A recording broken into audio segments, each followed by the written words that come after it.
வணக்கம். உங்களுக்காக பிரத்யேகமா நாங்க செய்யற இந்த ஆழமான ஆய்வுக்கு வரவேற்கிறோம். வணக்கம். இன்னைக்கு நம்ம பார்க்க போறது ஜூன் 30 தேதிக்கான டெய்லி ஹெவன்லி மன்னா பதிவு. ஆமா.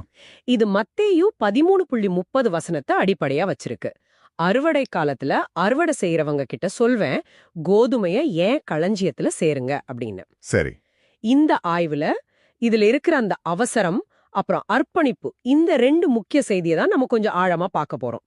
சரி, ஆரம்பிக்கலாமா? நிச்சயமா.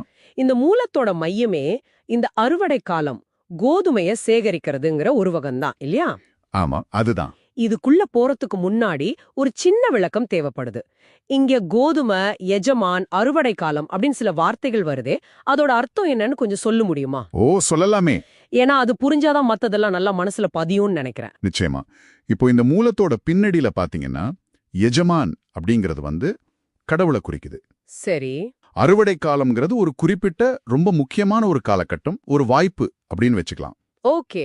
அப்புறம் கோதுமை, அது உண்மையான மதிப்புமிக்க விஷயங்களை, இல்ல இந்த சூழல்ல சொல்லணும்னா உண்மையான விசுவாசிகளை குறிக்குது. அப்போ மதிப்புள்ளதை கண்டுபிடிச்சு சேவரிக்க வேண்டிய ஒரு காலம்னு சொல்ல வராங்க. ஆமா, சரியா பிடிச்சிங்க. அதுதான் அதோட அர்த்தம். ஓ, அப்படியா? இப்போ புரியுது.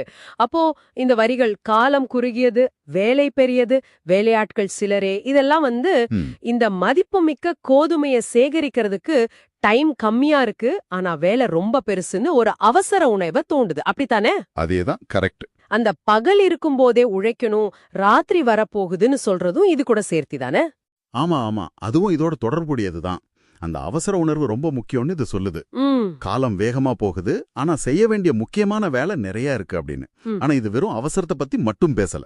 ஓ, அப்போ வேற என்ன இருக்கு? அது கூடவே வர்றதுதான் அந்த ஒப்பு கொடுத்தல் அப்படிங்கிற விஷயம். ஒப்பு கொடுத்தல். ஆமா, அதாவது இந்த ஒரு வேலைக்காக ஒருத்தரோட வாழ்க்கைய மரண பரியந்தம் அர்ப்பணிக்கிறது. மரண பரியந்தம், அது கேட்கவே கொஞ்சம் தீவிரமா இருக்கே. ஆமா, கொஞ்சம் தீவிரமான வார்த்தை தான். அப்படி ஒரு முழுமையான அர்ப்பணிப்புனா அது நம்ம அன்றாட வாழ்க்கையில எப்படி இருக்கும்? ஏன்னா இங்க வீண் கேளிக்கையில், உலகப்பற்று, சமூக உபசரிப்புகள் இதெல்லாம் தவிர்க்கணும்னு வேற சொல்லுது. ஆமா. ஏன் இதெல்லாம் அவ்வளவு பெரிய தடையா பாக்குறாங்க? இது ஒரு நல்ல கேள்வி.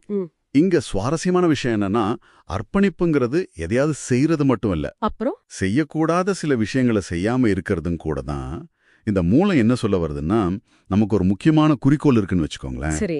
அப்போ இந்த மாதிரி கவனச்சிதறல்கள், நீங்க சொன்ன மாதிரி வீண் கேளிக்கைகள், உலக விஷயங்கள், இதெல்லாம் நம்ம நேரத்தையும் சக்தியும் வீணடிச்சிடும். ஓ, அதனாலயா? ஆமா, அதனாலதான் இது சொல்லுது, இதுக்கெல்லாம் ரொம்ப குறைவான கவனம் செலுத்திட்டு அந்த முக்கியமான வேலையில தீவிரமா இருங்கன்னு. கவனம் சிதறாம இருந்தாதான் அந்த முக்கிய பணியை முழுமையா செய்ய முடியும். அதுதான் கருத்து. சரி, இப்ப புரியுது. அப்போ அந்த முக்கியமான பணி என்னன்னு தெளிவா சொல்லியிருக்காங்க. மெய்யான கோதுமைய தேடி அதை சேகரிப்பது. ஆமா. பெரிய அறுவடை, எஜமானால நாம இதுக்கு நியமிக்கப்பட்டிருக்கோம்னு சொல்லுது. சரி, இவ்ளோ கஷ்டப்பட்டு இவ்ளோ அர்ப்பணிப்போட செஞ்சா இதுக்கான வெகுமதி என்ன? என்ன கிடைக்கும்? வெகுமதி ரொம்ப நேரடியானது, ஆனா ரொம்ப ஆழமானது. அது எஜமானுடைய அங்கீகாரம். எஜமானுடைய அங்கீகாரம். ஆமா, அந்த வார்த்தைகள் நல்லது, உத்தமமும் உண்மை உள்ள ஊழியக்காரனே. இது வெறும் ஒரு பாராட்டு மாதிரி இல்ல. நீங்க செஞ்ச வேலை சரி, அது மதிப்புமிக்கது, அது பயனுள்ளதுன்னு ஒரு பாழமான அங்கீகாரம், ஒரு ஒப்புதல் மாதிரி. ஓஹோ. இந்த அங்கீகாரத்தை பெறணும்னா கொடுத்த வேலையில முழு ஈடுபாட்டோட உண்மையா இருக்கணும்னு இது வலியுறுத்துது. ஓகே, இது நல்லா புரியுது. இப்போ இந்த கருத்துக்கள், அதாவது ஒரு பெரிய குறிக்கோளுக்காக கவனச்சிதறல்களை ஒதுக்கிட்டு முழுசா அர்ப்பணிக்கிறது, இத அதோட மத சூழலுக்கு வெளியே எப்படி பார்க்கலாம்? இது வேற துறைகளுக்கும் நம்ம அன்றாட வாழ்க்கைக்கும் பொருந்துமா? என்ன நினைக்கிறீங்க?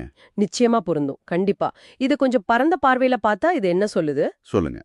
நம்ம வாழ்க்கையில எது உண்மையிலேயே முக்கியம், எது நம்ம நேரத்தையும் கவனத்தையும் முழுசா பெற தகுதியானதோ அதுக்கும் முன்னுரிமை கொடுக்கணும்னு சொல்லுது. ஆமா, மத்த கவன சேதறல்கள் அதை எங்க பதிர்னு சொல்லலாம், அதையெல்லாம் அடையாளம் கண்டு ஒதுக்கி வைக்கணும்னு சொல்லுது. பதிர் மாதிரி ஒதுக்கணும், நல்ல உவமை. ஆமா, இது ஒரு செயல் திட்டம் மாதிரி யோசிச்சு பாருங்க. உங்க வாழ்க்கையில எது முக்கியம் எது இல்லைன்னு ஒரு தெளிவை கொடுக்குது. அப்போ இந்த ஆழமான ஆய்வோட சாராம்சம் என்னன்னு சுருக்கமா சொல்லணும்னா, சொல்லுங்க நீங்களே. நாம எதை நம்ம வாழ்க்கையில முக்கியமானதா நினைக்கிறோமோ அந்த ஒரு பணிக்கு முழுமையான அர்ப்பணிப்போட இருக்கணும். சரி. ஒரு அவசர உணர்வோட செயல்படணும்.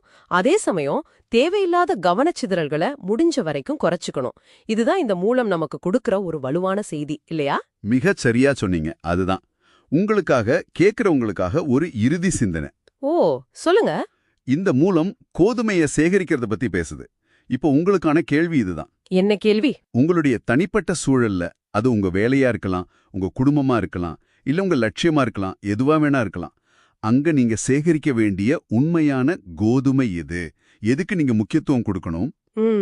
நல்ல கேள்வி. அதே சமயம் நீங்க ஒதுக்கி தள்ள வேண்டிய தேவையற்ற பதர், அதாவது கவனச்சிதறல்கள் எவை? இத பத்தி கொஞ்சம் யோசிச்சு பாருங்க. கண்டிப்பா யோசிக்க வேண்டிய விஷயம்.